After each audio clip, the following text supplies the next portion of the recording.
Agus tógann in smeáin agus thosta mu de siúil de tarráí mu isteach samach a gorachaí. Bailíon gail le chéile uairháin sa bhí. Chanol, like. Sinead. Misha Don O'Leara, from a fartún de called Mayfield Bana. So Grudlin Shaw on Cade Grudlin, atá ábalta drafta chuir fáil tá zero gluten in Sudan. Sláinte. Siad cinál eireachtas beag sin héin. Tá me chat an seála chuig bliana, gus fuair me stócha as fásta. Tá méid an seo tabanna Leo an méid an leice. Nus go déana daoine bhí ar an airdan sin casa Christy Moores agus Ronnie Drews. Tá ceangal idir na daoine na háite seo agus clán na crú.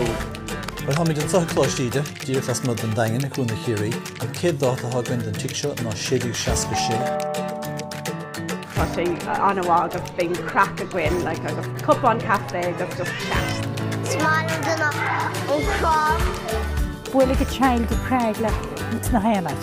Ar a nniu lá specialta bhain, lánaí bhána. Díobh se bhfuil a réalaigh garda bhar gríthe, thoisigí sa bhála le bhar géirde nó san obair, agus ba cheartain i cinú na eisceach a tan san bhliain seo, agus go raibh an réalaigh an cin a han eile bhliain, agus go leanaí an éireacht rádúil sin le ré.